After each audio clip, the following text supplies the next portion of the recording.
Bonjour à tous. Bonjour. Bonjour Solène.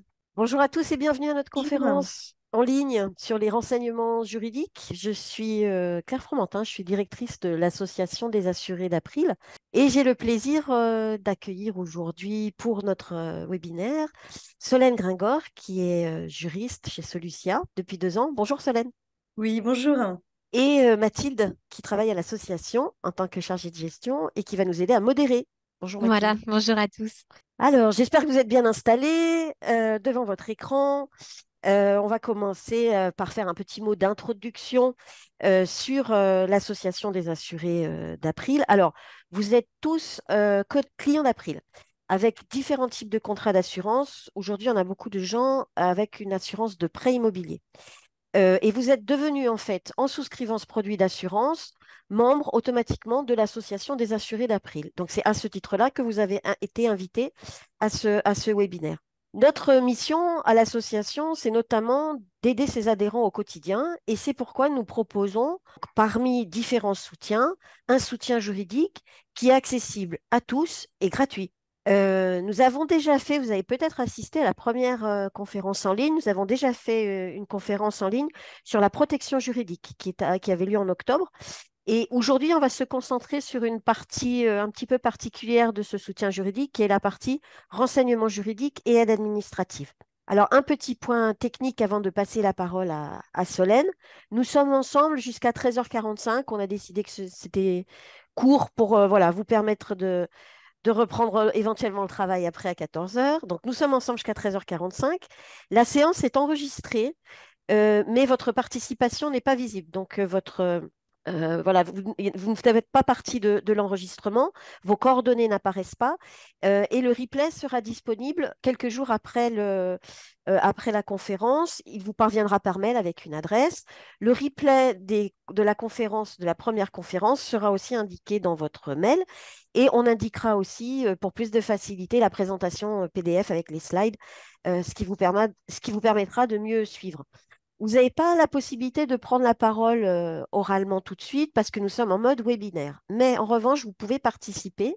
Alors, si vous regardez en bas de votre écran, vous avez un petit schéma dans votre barre de données Q et R. Et donc, c'est là que vous pouvez activer et poser vos questions. Et c'est Mathilde qui s'en chargera et qui voilà, Voilà. passera les questions au fur et à mesure à Solène. Et puis, on s'accordera un petit peu de temps en fin de présentation pour y répondre. Euh, alors, bien sûr, pour obtenir une réponse précise sur un cas précis, vous allez devoir utiliser notre ligne téléphonique. Solène ne pourra pas répondre à tous les cas particuliers qui se présenteront. Voilà, je vous souhaite une bonne présentation. Bienvenue à tous encore une fois et je passe la parole à Solène. C'est à vous. Merci Claire. Donc oui, aujourd'hui, je vais vous présenter votre contrat de protection juridique. Euh, on a déjà fait, donc, comme a dit Claire, un webinaire sur la protection juridique, donc quand on a un litige. Et là, je vais revenir sur les deux autres garanties, qui est le renseignement juridique et l'accompagnement administratif. Donc, dans un premier temps, je vais vous réexpliquer ce que c'est que le contrat de protection juridique pour que vous puissiez avoir des bases solides, pour que vous puissiez comprendre. Et puis ensuite, on verra le renseignement juridique, l'accompagnement administratif. Et ensuite, pour illustrer tout ça, pour que vous puissiez comprendre totalement et dans sa globalité le contrat, je vais vous énumérer des exemples de cas que j'ai dans mes dossiers. Donc, le contrat de protection juridique, donc nous, on est une assurance, d'accord? Et donc, dans un premier temps, on est un moyen d'information et on vous aide à régler les litiges que vous avez soit à l'amiable, soit au contentieux. Et donc, quand c'est au contentieux, on prend en charge les frais et honoraires d'avocat. Et ça, c'est ce que j'avais expliqué dans le webinaire que j'avais fait le mois dernier. C'est l'article L 127-1 du Code des assurances donc, qui nous énonce le cadre de la protection juridique. Et donc voilà, l'élément phare, c'est qu'il faut un différend ou un litige. Donc on intervient en cas de différend ou de litige opposant l'assuré à un tiers. Donc c'est la notion qui est centrale du contrat, c'est la notion de litige. Donc, j'attire votre attention sur le fait que ce contrat de protection juridique, il est valable pour tous les adhérents de l'association des assurés APRI. D'accord. C'est inclus dans votre contrat, donc vous n'avez pas besoin de payer en plus. Vous êtes tous bénéficiaires de ce contrat. D'accord. Vous, et en plus, votre conjoint, votre partenaire de Pacs et toutes les personnes qui sont à votre charge fiscalement. Donc, ça peut être vos enfants, vos parents, etc. D'accord? Alors, je disais, donc, le contrat de protection juridique, donc, il y a 3 offres. Il y a le renseignement juridique, l'accompagnement administratif et la protection juridique en cas de litige. D'accord? Donc, le webinaire que j'avais fait le mois d'avant portait que sur le troisième. Aujourd'hui, on va voir les 2 premiers. Donc, le renseignement juridique, qu'est-ce que c'est? Donc, le renseignement juridique, c'est de pouvoir nous appeler au téléphone, donc au numéro qui s'affiche, donc le 09 69 32 96 98, excusez-moi. Donc, ça, c'est le numéro pour nous contacter en cas de renseignement juridique. Et nous, on est juristes et donc on est là pour répondre à toutes vos questions en droit. D'accord? J'attire votre attention sur le fait que ce renseignement juridique est vraiment de manière illimitée. D'accord? Donc, il n'y a pas de limite d'appel. Vous pouvez nous appeler quand vous le souhaitez, donc de 8h à 20h du lundi au samedi. Et vraiment, il n'y a pas de limitation. Donc, pour la moindre question, faut pas hésiter à nous appeler. Et donc, pour qui? Encore une fois, c'est pour tous les adhérents d'Association des assurés April et toutes les personnes qui sont à votre charge fiscalement. Et donc, nous, on vous répond en tant que juriste. Voilà, on est une quarantaine de juristes ici. On est tous spécialisés dans des domaines plus ou moins différents. Et on est tous bac+5. Et donc, on est là pour essayer de répondre au mieux à vos interrogations. Alors, Juste la dernière fois, vous nous aviez expliqué comment est-ce que vous faisiez pour être actualisé. En fait, vous avez tout un système en fait de logiciels et de juridiques qui vous permet d'être au exactement. fait des dernières évolutions juridiques en fait. Oui, tout à fait. En fait, donc notre société paye des logiciels donc, qui est Elnet, Dalloz, et puis on en a d'autres, et qui sont spécialistes dans tout ce qui est loi, jurisprudence, règlement, donc les textes légaux, etc. Et en fait, ça, c'est de la jurisprudence et c'est des textes légaux que vous n'avez pas forcément accès, vous, en tant que particulier, et qui nous permettent d'être vraiment dans l'actualité du droit. Parce qu'en fait, ce qui se passe, mais c'est très bien. D'abord, vous commencez souvent par regarder sur Internet. Et donc, c'est intéressant parce que bah, ça vous donne des bases et puis c'est pas forcément faux ce que vous voyez.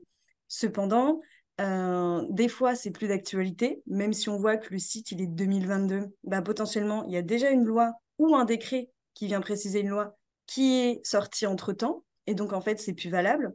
Et aussi, parfois, vous êtes dans des cas hyper particuliers et en fait, c'est la jurisprudence qui est venue préciser tout ça.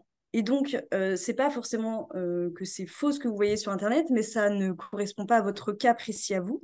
Et puis, voilà, le droit, il change tout le temps. Donc, la jurisprudence, elle vient toujours préciser encore plus les règlements, les lois, etc. Donc, Parfait. Donc parlons maintenant des domaines alors. alors, donc au niveau des domaines, vraiment, il n'y a pas de limite de domaine. Donc, c'est sur tous les domaines du droit. Donc, ça peut être habitation, travail, procédure et tribunaux, santé, fiscale, travaux, etc. Il n'y a pas de limite. D'accord? Donc, contrairement à la protection juridique, où voilà, il y a des domaines qui sont garantis spécifiquement, donc qu'on avait vu ensemble la dernière fois au webinaire le mois dernier, ici, il n'y a pas de limite. Donc, ça peut être sur n'importe quel domaine du droit. Et donc, ça peut même être des questions un peu pratico-pratiques. Donc, c'est-à-dire que c'est pas que ça rentre dans un domaine particulier du droit, mais ça peut être juste, voilà, je dois faire une demande d'aide à la CAF, par où je commence. Donc, ça peut être hyper large. Alors, j'ai pris quelques questions que j'ai souvent pour un peu vous illustrer tout ça. Donc, évidemment, ce qu'on a le plus, c'est tout ce qui touche au droit de la consommation. Et donc, pendant les vacances, ce qu'on a le plus souvent, c'est tout ce qui touche au vol, au retard de vol, euh, aux annulations, etc. Et donc ça, en fait, vous nous appelez beaucoup en disant, voilà, mon vol, il a été annulé 1 heure avant que je parte. Qu'est-ce que je peux faire? Est-ce que je peux obtenir le remboursement de mon billet d'avion? Est-ce que je peux obtenir une indemnisation? Et donc là, souvent, on explique que voilà, il y a un règlement européen qui prévoit non seulement votre remboursement, mais en plus une indemnisation en fonction du nombre de kilomètres. Et donc ça, c'est quelque chose que les particuliers ne connaissent pas vraiment. Et donc, ils sont toujours surpris de savoir qu'il y a un règlement européen qui est bien fait à ce niveau-là, finalement, et qui permet pratiquement toujours d'avoir une indemnisation. Au niveau habitation, on a aussi beaucoup de questions pour tout ce qui est les relations entre bailleurs et locataires. Parce qu'en fait, c'est pas écrit dans le Code civil, mais c'est écrit dans la loi de 89. Et donc ça, c'est pas forcément aussi accessible qu'on le pense quand on est locataire. Donc, on a beaucoup de questions là-dessus. Mais d'ailleurs, je vais y revenir parce que j'ai fait un exemple à la fin, parce que c'est vraiment ce type de litige qu'on a le plus, et, enfin, en tout cas, le plus de questions. Travail aussi. On a beaucoup de questions sur mon employeur, peut-il m'imposer des congés? Je ne peux pas poser mes RTT comme je le souhaite. Est-ce qu'il y a des textes légaux? Comment puis-je faire, etc. Fiscal aussi. Énormément de questions en droit fiscal, surtout pendant la période fiscale. Là, en ce moment, par exemple, euh, on est sur la taxe de résidence secondaire. Et en fait, je ne sais pas si vous avez vu dans l'actualité, mais nous, on a beaucoup d'appels sur le sujet de personnes qui ont reçu des taxes de résidence secondaire alors qu'ils n'ont pas de résidence secondaire et qui sont C'est potentiellement ennuyeux. pas propriétaires. D'accord. Et donc, je crois que j'avais lu un article qui disait, parce qu'on était hyper surpris du nombre d'appels par rapport à ça, et je crois qu'il y a plus de 16 500 erreurs, donc ce qui explique le nombre d'appels. Et donc, vous nous appelez en disant, voilà, je suis de bonne foi, je ne comprends pas cette taxe, qu'est-ce que je peux faire? Et donc là, on explique qu'en fait, il suffit d'aller sur la messagerie, etc., que vous envoyez votre bail, et on vous explique les démarches. Et donc, ça permet alors, dans un premier temps, de comprendre que vous n'êtes pas tout seul, parce que voilà, ce que je vous disais, l'actualité, c'est aussi ça, on se dit, bah, on a énormément d'appels, et donc ça vous rassure de savoir que vous n'êtes pas tout seul dans cette situation. Donc, c'est aussi intéressant pour que vous soyez rassurés. Mathilde, il y Euh, a quelques questions. Est-ce que vous voulez les retracer peut-être? Oui, alors déjà, donc on a une question de Damien qui demande effectivement pour savoir s'il peut vous solliciter concernant un accompagnement ou une assistance pour une procédure judiciaire. Oui, oui, oui, tout à fait. Alors après, ça dépend au niveau de la procédure judiciaire, dans quel domaine. C'est-à-dire que les garanties du contrat, ils sont limités au niveau de la protection juridique. Après, de toute façon, il ne faut pas hésiter à nous contacter au numéro qui s'était affiché et que je vais réitérer plusieurs fois. Parce qu'en fait, ce qui se passe en général, de toute façon, je vais revenir là-dessus, c'est que vous nous appelez, vous nous évoquez les faits, etc. Et nous, ensuite, on vous dit qu'est-ce qui est possible de faire. Donc déjà, est-ce qu'il y a des textes qui vont dans votre sens? Est-ce qu'on peut vous aider? Et ensuite, est-ce qu'on peut aller au contentieux avec vous? Donc, Merci. Très bien. voilà, il ne faut pas hésiter à nous contacter. Et donc, je disais, oui, en fiscalité, il y a énormément de questions au-delà de l'impôt sur les résidences secondaires. Il y a aussi tout ce qui est donation. On veut faire des donations à ses petits-enfants. Combien on peut donner? Euh, Qu'est-ce que je peux déduire de mes impôts, etc. Donc ça, on Donc en c'est a très large. énormément. C'est hyper large. Oui. Et c'est vrai que fiscalité, moi, je trouve que c'est hyper intéressant parce qu'en fait, c'est un droit qui n'est pas du tout accessible. On sait comment c'est difficile, même quand on est juriste, de faire une déclaration d'impôt. Donc, pour moi, c'est presque nécessaire d'avoir ce numéro en fiscalité. Ça peut être des questions sur les procédures et tribunaux, c'est-à-dire que vous avez reçu une convocation et en fait, vous ne comprenez même pas le document. Ou alors, vous avez reçu un acte d'huissier et vous n'arrivez même pas à comprendre la portée parce qu'en fait, c'est des termes qui sont tellement juridiques. Et en fait, par exemple, il y a quelque chose qu'on reçoit souvent de la part des huissiers, c'est ce qu'on appelle une sommation de payer. D'accord? Et en fait, la sommation de payer, c'est juste une lettre de mise en demeure d'un huissier. Et donc, quand on reçoit ça, on a hyper peur. On se dit, mais c'est un acte d'huissier, je vais finir devant les tribunaux, etc. Et en fait, euh, ça n'a pas de valeur juridique. C'est-à-dire que c'est juste une lettre de mise en demeure. Elle a autant de valeur que si c'était moi ou n'importe quel particulier qui l'avait écrite. Et tant qu'il n'y a pas de décision de justice, enfin, cette lettre n'a pas plus de valeur qu'un bout de papier finalement. Et donc, Donc voilà, ça, donc c'est vous hyper acceptez toutes rassurant. les questions. En fait, vous êtes là aussi pour expliquer, en fait, voilà. C'est C'est ça, c'est des questions et expliquer des documents juridiques que l'on ne comprend pas, des documents fournis, voilà, par son tout à fait. avocat ou par un huissier, pour expliquer sans jargon de quoi il s'agit, en fait, hein, c'est ça. Exactement. D'aller vulgariser au maximum pour que C'est vous ça. compreniez. Exactement. D'accord, très bien. Donc, la réponse, elle a pour but d'être le plus personnalisée possible, excusez-moi. En fait, vous allez nous édicter les faits et nous, en fonction de ce que vous allez nous dire, voilà, on va essayer de trouver les dispositions qui se rapprochent le plus de votre cas. Par contre, j'attire votre attention sur le fait que nous, on est juriste, mais on n'est pas avocat. Donc, c'est-à-dire que on ne peut pas délivrer de conseils. En fait, la différence, elle est hyper subtile, mais par exemple, moi, je vais pouvoir vous édicter les avantages et les inconvénients d'une procédure, d'accord? Mais je ne vais pas pouvoir vous dire ce que vous devez faire. Alors qu'un avocat peut vous expliquer les chances de succès, vous dire non, non, il faut partir là-dessus. Alors, j'ai pris quelques exemples pour que ça vous parle parce que moi, quand je suis arrivée pendant longtemps, j'ai eu la difficulté de voir où était la différence. Donc là, on est bien d'accord, on parle des renseignements juridiques, hein. Tout Donc à c'est fait, la on est sur suite le... du premier webinaire sur lequel on a parlé de la Oui. protection juridique, où il y a une protection active et Mm. c'est pour les matières où il y a contentieux. Là, on parle du simple renseignement juridique, hein. On est d'accord, c'est Tout donc à fait. ouvert. Voilà. Exactement. Et donc la subtilité avec le conseil, c'est que, par exemple, on a énormément de questions sur la rupture conventionnelle. Donc vous nous contactez et vous nous dites, voilà, à quoi je peux prétendre comme indemnité supralégale. Donc c'est une indemnité qui est supérieure à l'indemnité légale de licenciement. Et en fait, moi, je vais vous énumérer comment faire le calcul. Donc voilà, quel chiffre vous devez prendre, le salaire de référence, l'année d'ancienneté, etc. Je peux même vous expliquer que sur le site du service public, il y a l'avantage d'avoir un simulateur donc, qui fait le calcul à votre place. Mais par contre, moi, je ne peux pas calculer à votre place ce montant. Seul un avocat peut le faire. Mais voilà, on peut aller jusqu'au bout et avec la simulation qu'il y a sur le site du service public, ça permet quand même de se rapprocher au maximum. On a aussi beaucoup de questions sur, voilà, aujourd'hui, vous hésitez entre démissionner ou faire une rupture conventionnelle. Et moi, en fait, je ne peux pas vous dire ce que vous devez faire dans votre cas. Non, non, c'est mieux d'aller par là ou par là. Par contre, moi, ce que je peux faire, c'est vous édicter tous les avantages et tous les inconvénients pour que vous preniez cette décision. Donc voilà, c'est un peu subtil, mais pour moi, ça se rapproche quand même d'une réponse très personnalisée. Alors, les avantages. Alors pour moi, le renseignement juridique, c'est vraiment... Enfin, je trouve que c'est un indispensable aujourd'hui. Il y a plusieurs avantages, je trouve. Alors déjà, dans un premier temps, c'est que contrairement à un avocat, en fait, les avocats, malheureusement, ils ont très peu de temps pour expliquer le dossier ou les procédures aux clients. Voilà, ils sont débordés, ils doivent respecter des délais de procédure, etc. Et donc, tout ce qui passe par un peu la vulgarisation du droit ou un peu l'aspect social, bah, ça saute. Et en fait, nous, on est là pour ça. Nous, on est là pour vous expliquer au maximum avec les mots les plus simples le droit. Et puis nous, on prend le temps nécessaire, c'est-à-dire que non seulement vous pouvez nous appeler de manière illimitée, et puis sur la même question, hein, il n'y a pas de difficulté, mais en plus, on n'a pas de limite de temps au téléphone, c'est-à-dire que on prend le temps qu'il faut jusqu'à que vous ayez bien compris. Ça, il n'y a pas de difficulté. Et ne pas hésiter, comme je disais, à nous recontacter si vous n'avez pas compris notre réponse. D'accord? Nous, notre intérêt, c'est que vous ayez compris.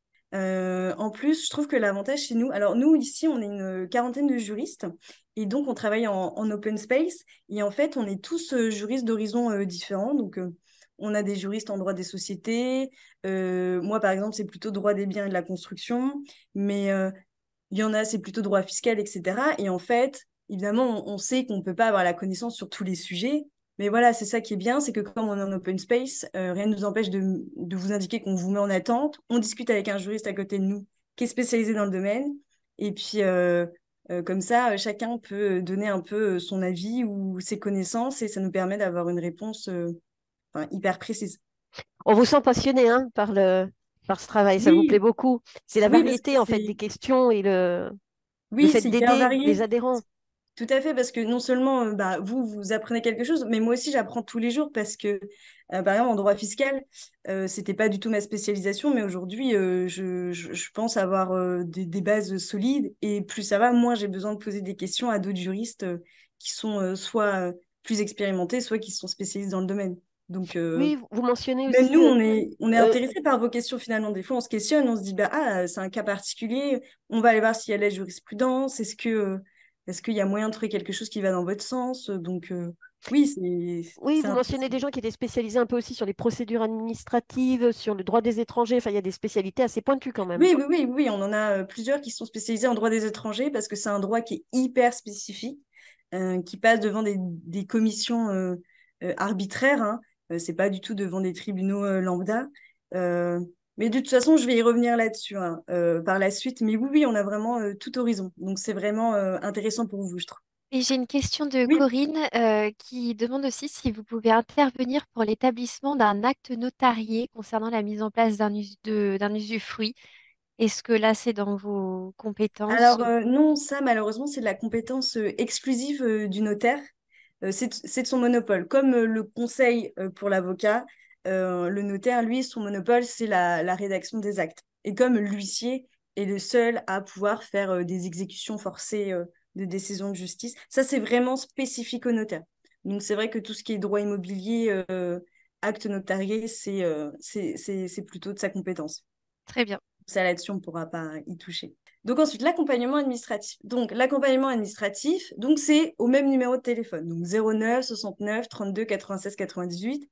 Parce qu'en fait, en général, c'est ce que je vous disais, vous nous contactez, vous nous expliquez les faits, et donc en fait, on peut se rendre compte qu'on peut aller directement à l'accompagnement administratif ou faire que du renseignement juridique. D'accord? Donc ça peut être la prestation principale, mais ça peut être la suite en fait. Et donc ça peut être plusieurs choses, hein. Ça peut être vous aider à rédiger des courriers, ça peut être l'envoi carrément de modèles de courriers.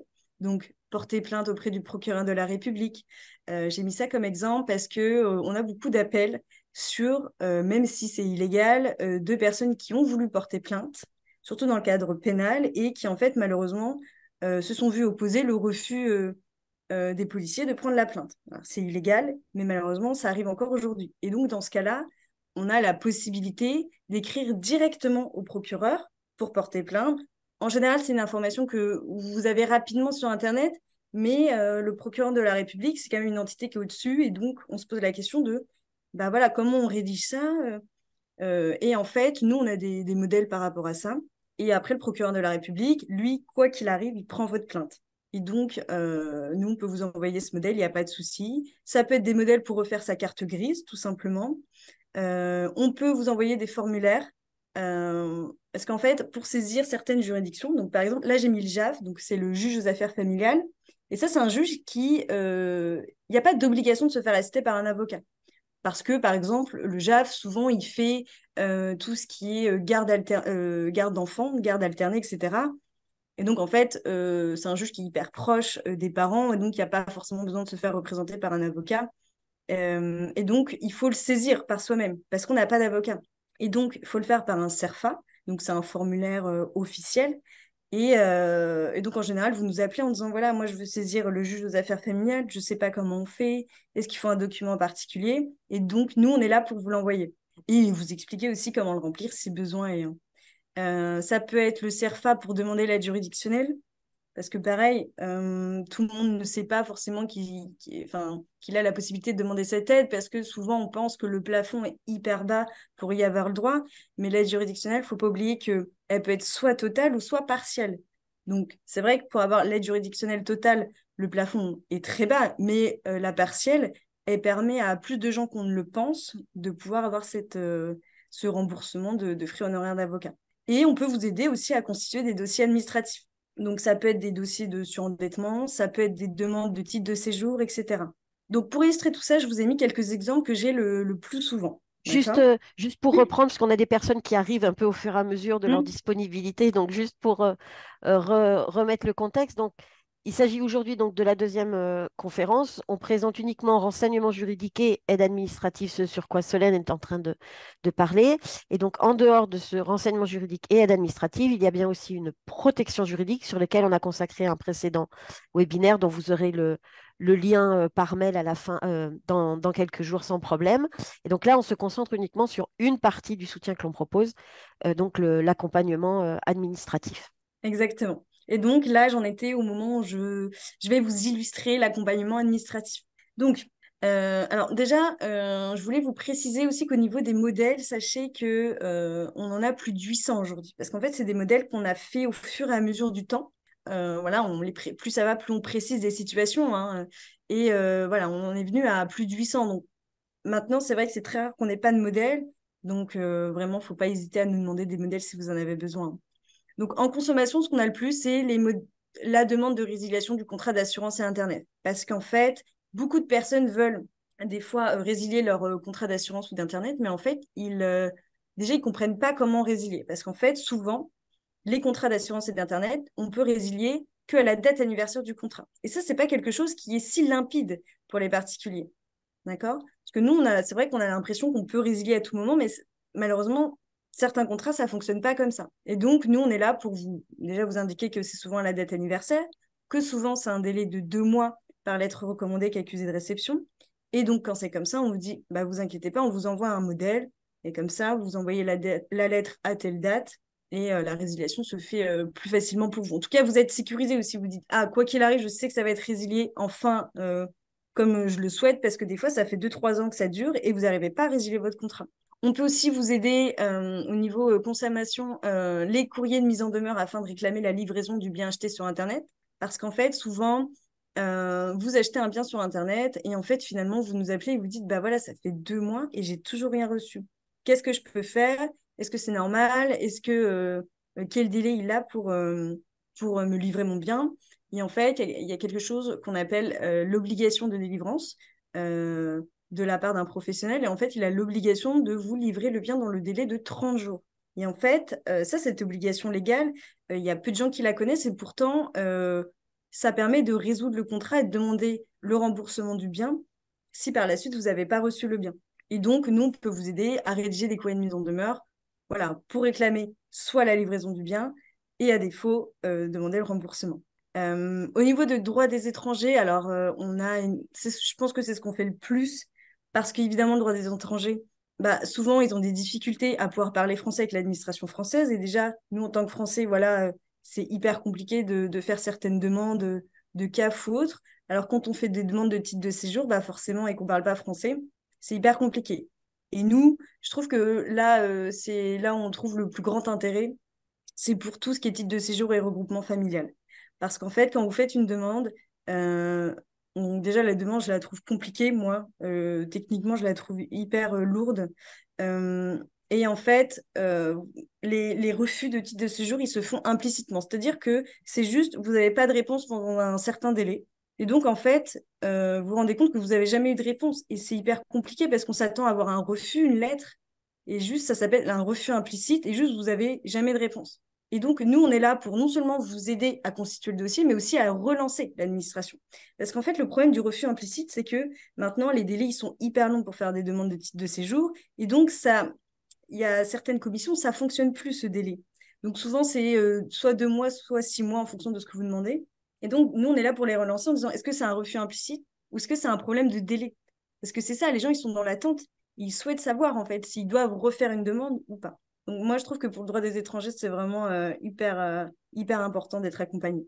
Au niveau des services sociaux, alors, ce qu'on a le plus en ce moment, enfin, je pense depuis 2 ans, c'est la CAF qui réclame. Je pense qu'on connaît tous quelqu'un qui a reçu une lettre de la CAF en disant ah, excusez-nous, on vous a donné trop de sommes, on souhaite les récupérer. Donc ça, franchement, c'est ce qu'on a le plus aussi. Et donc dans ce cas-là, nous, on est là pour vous aider et vous envoyer un modèle pour contester cette demande de récupération de surplus de la part de la CAF. On peut aussi vous aider donc à constituer votre dossier pour bénéficier d'un logement social, etc. Au niveau du bail locatif, on fait beaucoup de modèles de résiliation de bail, de mise en demeure pour la récupération du dépôt de garantie. Et de toute façon, je vais y revenir parce que ça va être mon exemple à la fin pour la récupération du dépôt de garantie parce qu'on a énormément de dossiers par rapport à ça. Oui, on avait une question d'une personne qui était propriétaire et qui avait un Oui. appartement en location et qui avait beaucoup de difficultés avec son locataire, visiblement.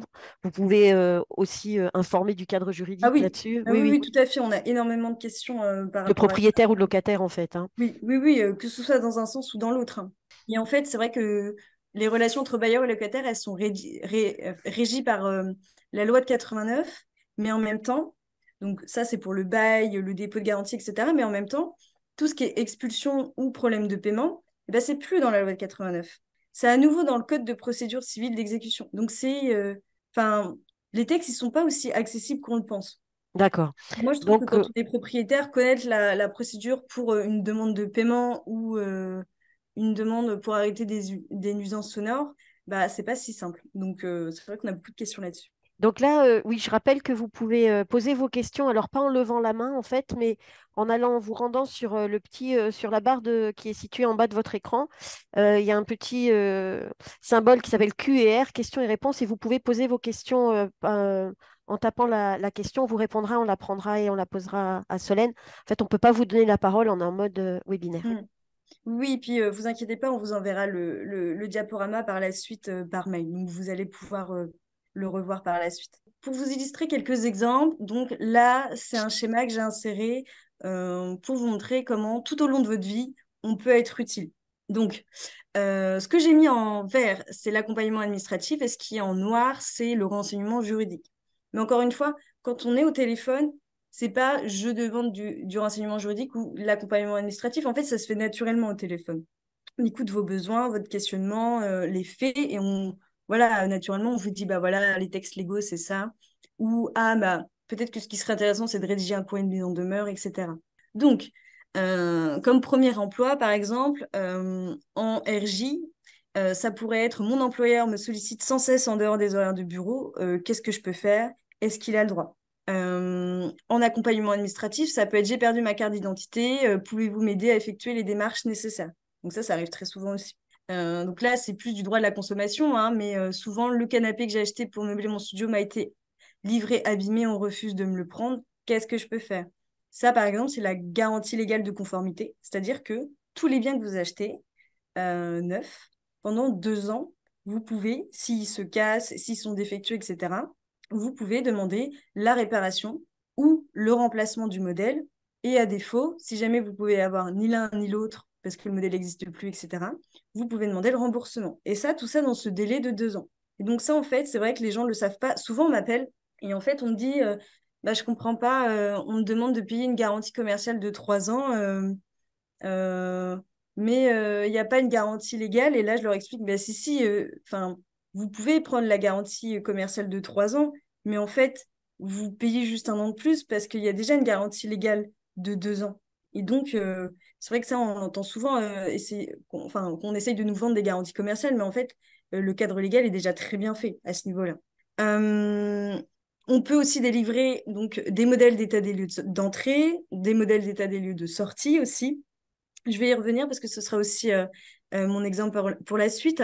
Je peux aussi vous aider à effectuer les démarches pour obtenir des aides au logement, donc c'est-à-dire auprès de la CAF, etc. Je viens d'acheter une maison et je me rends compte que la chaudière ne fonctionne pas. Quels sont mes recours contre le vendeur? Donc là, c'est pareil, c'est toujours la garantie légale de conformité. Donc vous voyez, c'est vrai que à force de nous appeler aussi, il y a des réflexes que vous allez avoir parce que déjà là, j'ai énuméré plusieurs fois la garantie légale de conformité, l'obligation de délivrance, et ça, c'est des choses, vous allez voir, une fois, c'est des bases, mais une fois que vous les avez en plus, ça vous permet de mieux comprendre aussi autour de vous quand vous signez un contrat, quand vous achetez un bien, etc. On a une question justement sur très, très précis sur l'immobilier de Virginie qui dit un immeuble va se construire juste à côté de chez nous, ce qui va générer un vis-à-vis important et des nuisances importantes. Êtes-vous compétent pour nous éclairer sur nos droits? Oui, oui, tout à fait. Les troubles anormaux du voisinage, c'est vrai que je ne l'ai pas mis en exemple, mais c'est hyper récurrent. Alors Oui, là, en plus, dans ce cas très précis, alors évidemment, je vous invite à nous contacter par oui. téléphone, mais Mhm. c'est vrai qu'il y a 3 types de préjudices quand c'est comme ça. Donc, il y a une perte d'intimité, donc ça, c'est le premier préjudice, si jamais l'habitation est trop proche de chez vous. Il y a une perte d'ensoleillement, deuxième préjudice. Évidemment, si c'est hyper proche de votre fenêtre, bah, vous n'avez plus de luminosité et surtout le préjudice de vue. Donc, c'est-à-dire que potentiellement, votre bien, il perd de la valeur parce que le voisin est proche de vous. Et donc ça, tout ça, voilà, il y a de la jurisprudence qui est hyper constante là-dessus, au niveau non seulement pour contester le permis de construire, potentiellement, ou quand c'est trop tard, demander une indemnité. Mais voilà, n'hésitez pas à nous contacter si vous voulez plus de précision sur le sujet, hein. Et on a une autre question qui est liée aussi à l'immobilier. Hmm. Est-ce que vous êtes compétent aussi pour des problèmes sur un investissement locatif? Des Oui, difficultés? tout à Oui, vous fait. pouvez renseigner sur le cadre juridique en fait, hein, c'est Oui, ça. oui, tout à fait. Même quand c'est hyper spécifique, en fait, On est parce d'accord. que vous avez l'impression que c'est hyper précis et qu'on va vous dire, bah non, on n'est pas compétent. En fait, on vous dit jamais ça parce que c'est ce que je vous disais, comme on vient de tous d'horizons différents, il y a forcément quelqu'un qui a un peu une idée ou une piste sur laquelle il faut chercher. Donc, déjà, on a un travail de recherche qui est vraiment pas désagréable pour nous parce qu'on en apprend tous les jours. Et ensuite, voilà, on en discute entre nous, on essaye d'y aller au maximum. Et de toute façon, sachez que quand vous nous appelez, nous, on peut vous dire, bah voilà, écoutez, c'est hyper spécifique ce que vous nous demandez. Laissez-moi la journée pour faire des recherches. Et donc, en fait, on émet un nouveau rendez-vous téléphonique. On dit, voilà, je peux vous rappeler demain vers 10 heures, vers votre pause déjeuner. Et en fait, je fais des recherches dans la journée pour avoir une réponse plus précise. Parce qu'en fait, c'est vrai que des fois, on est au téléphone et puis vous êtes pressé, vous n'avez Hmm. pas forcément envie de passer 1 heure au téléphone, ce qui est compréhensible. Et donc, nous, on fait des recherches et puis on vous rappelle, il n'y a pas de... Voilà, il n'y a pas de difficulté. Et on rappelle que cette aide, et donc c'est un contrat qui est inclus dans le fait que vous avez souscrit un contrat chez April, et donc toute cette aide qui est proposée est gratuite, hein. C'est Oui, oui, accessible oui, à tout à tous et fait. gratuit sans aucune condition. Le renseignement juridique, l'aide administrative et la protection juridique est inclus dans le contrat que vous avez souscrit chez April, et donc vous avez accès à cette aide gratuitement. Oui, et peu importe le contrat souscrit. Oui, Oui, oui, c'est-à-dire que si j'ai souscrit un contrat santé, hein, c'est ça, Mathilde? Oui, voilà, par exemple, si j'ai souscrit un contrat santé, je peux appeler le soutien juridique pour un problème de voisinage. Voilà, c'est pas forcément lié au contrat qui est mm. en cours. Oui, tout à fait, hein. De toute façon, vous n'hésitez pas, même toutes les personnes que vous avez à votre charge fiscalement peuvent nous Oui, contacter. Il n'y a pas oui, de c'est-à-dire le difficulté. conjoint, Voilà. les enfants, voilà. Oui, oui, ils sont Tout couverts à fait. aussi. D'accord, très bien. Merci. Et donc, comme autre exemple, j'ai mis le dentiste a mal posé l'appareil dentaire de ma fille, cela a causé une infection, que puis-je faire? Donc là, ce qui est intéressant aussi, c'est qu'on a des juristes qui sont spécialistes en dommages corporels. Le dommage corporel, c'est une procédure, c'est comme le droit des étrangers, c'est hyper précis, c'est hyper spécifique. Tout le monde n'est pas spécialiste là-dedans. Et donc, on en a deux ici qui sont spécialisés là-dedans et qui peuvent voilà, vous aiguiller au maximum pour engager la responsabilité du dentiste, pour avoir une indemnisation puis pour vous accompagner aussi, parce que les dommages corporels, c'est lourd aussi moralement, et surtout, donc là, dans l'exemple, c'est sa fille. On peut aussi vous aider à remplir un dossier de surendettement. euh, et puis, on peut aussi vous aiguiller sur tout ce qui est départ à la retraite. Voilà. Dans les démarches, sur les questions juridiques par rapport à ça, quoi j'ai le droit, comment je peux calculer, etc. Donc voilà, on essaye de vous accompagner tout au long de votre vie. Donc, pour essayer de vous expliquer vraiment comment on fonctionne avec les trois garanties, donc renseignement juridique, accompagnement administratif et la protection juridique qu'on a vu dans un webinaire le mois d'avant. Je vous ai mis un exemple. Donc, évidemment, c'est des exemples que j'ai pris, que j'ai le plus souvent. Donc, en général, vous nous appelez et vous nous indiquez voilà, que vous avez signé un devis et malheureusement, l'entrepreneur a mal exécuté les travaux ou n'a pas tout fini. Et là, vous ne savez pas comment faire. Donc nous, dans un premier temps, on va essayer de comprendre au maximum les faits, quand est-ce qu'a été signé le devis, etc.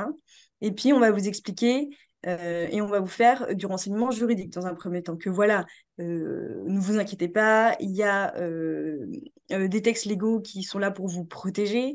Donc, qu'on a la garantie de parfait achèvement de l'article 1792-6 du Code civil. En fait, cet article, il explique que au moment de la réception des travaux, vous avez émis en général des réserves, d'accord, sur tout ce qui ne va pas. Et donc, à partir du moment où vous avez émis ces réserves-là, l'entrepreneur, il a un délai d'1 an pour refaire tous les désordres qui ont été édictés. Et donc, cet entrepreneur, il a l'obligation de revenir vers vous et de fixer une date avec vous, d'accord? Parce que c'est à lui de s'adapter à vous. Et donc, dans un premier temps, voilà, on vous explique ça. Et puis, si au téléphone, on se rend compte que, voilà, vous m'indiquez oui, mais je ne sais pas, est-ce que je dois l'appeler? Est-ce que je ne sais pas comment rédiger un courrier de mise en demeure? Là, je vous fais l'accompagnement administratif et dans la foulée, je vous indique comment rédiger. Je vous explique que voilà, il faut rappeler les faits, je vous réexplique les textes légaux et puis qu'il faut mettre un délai de réponse, etc. Et si jamais, après ce courrier de mise en demeure, vous n'avez toujours pas de réponse de l'entrepreneur, dans ce cas-là, on pourra faire activer votre protection juridique pour que nous, on puisse intervenir. Donc voilà, c'est vraiment les trois étapes et les trois garanties de votre contrat. Par rapport à ça, j'ai une question intéressante. Oui. Comment est-ce que vous travaillez si j'appelle pour une question? Est-ce que vous constituez un dossier sur ma question, comme ça la prochaine fois quand j'appelle, je n'ai pas à En tout fait, à oui. réexpliquer, ou est-ce que vous pouvez nous... C'est une Oui, question en fait, quand d'un vous nous spectateur appelez, anonyme. oui. Alors en fait, quand vous nous appelez, à la fin de l'appel, moi, je trace votre appel. D'accord. Si vous avez déjà appelé, vous avez une fiche contact et tout, et donc on peut suivre. Soit moi, je trace votre appel, donc voilà, en indiquant la problématique, les faits, en indiquant, c'est pour ça qu'on prend beaucoup de notes hein, quand on est au téléphone avec vous. On vous explique, on indique dans l'appel, voilà, qu'on vous a indiqué tel ou tel texte, qu'on vous a indiqué de faire la mise en demeure, etc. Et comme ça, si vous tombez sur un autre juriste, il connaît votre problématique, Voilà. d'accord? Et puis, évidemment, si vous voulez avoir le même juriste que la dernière fois au téléphone, c'est pareil, il n'y a pas de difficulté. Comme je vous disais, on travaille en open space, on vous met en attente, il me recontacte, il vient vers moi, il me passe le téléphone et voilà. Enfin, Et là, franchement, Solène, vous risquez d'avoir 108 sollicitations, là. Des centaines de sollicitations. Vous n'êtes pas la seule juriste sur le plateau, donc rassurez-nous. non, non, tout à fait. Et D'accord. comme on travaille dans un open space, c'est hyper pratique vous pouvez nous rappeler tout le temps sur le même sujet. C'est pour ça qu'on trace aussi parce qu'on a beaucoup d'appels et donc nous aussi on oublie même si on vous a eu au téléphone. Donc ça permet de savoir où on en est et pas reperdre du temps sur des choses que vous avez potentiellement déjà fait. Oui, et on avait une remarque à ce sujet tout à l'heure. Il vaut mieux vous appeler plutôt que de traiter par mail, hein. C'est ce que vous disiez, c'est quand même Bah, beaucoup moi, plus je trouve que simple. c'est mieux parce que par mail, évidemment, déjà, bah, il y a forcément un laps de temps un peu plus long. Et je trouve on explique, surtout le droit, je trouve que ça s'explique beaucoup mieux à l'oral.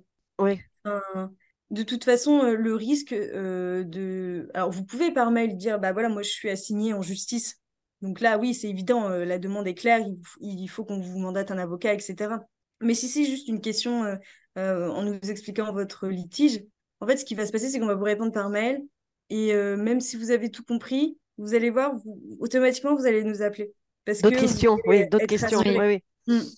Donc, voilà. Soit pour potentiellement réitérer la même chose, mais c'est toujours plus rassurant d'avoir une voix au téléphone qui nous dit ce qu'il en est, plutôt que de le voir par écrit, en fait. Ça fait Bien un peu sûr. robot, finalement. Donc, c'est plus accessible. Euh, alors, ensuite, j'ai mis un autre exemple qui revient très souvent. Donc, alors, vous êtes locataire, vous avez donné votre dépôt de garantie en début de bail, et en fait, malheureusement, à la fin du bail, votre propriétaire refuse de rendre votre dépôt de garantie. D'accord? Et donc, vous vous dites, bah voilà, nous, on est à Paris, donc nous, on sait que les dépôts de garantie des gens qui nous appellent, c'est des sommes exorbitantes. Donc, évidemment, quand votre propriétaire ne veut pas vous rendre entre 2 à 4 000 euros, enfin, c'est hyper handicapant. Et donc, nous, on est là pour vous aider. Et donc, on va vous expliquer que voilà, le dépôt de garantie, il doit être rendu dans un délai de 1 mois si l'état des lieux de sortie est exactement conforme à l'état des lieux d'entrée, ce qui est souvent, et que si jamais il n'est pas exactement pareil que l'état des lieux d'entrée, il a un délai de 2 mois pour vous le rendre. D'accord? Évidemment, en enlevant ce qui ne va pas. Par exemple, donc souvent, ce qui revient, c'est les joints, d'accord? Parce que les joints sont à la charge du locataire.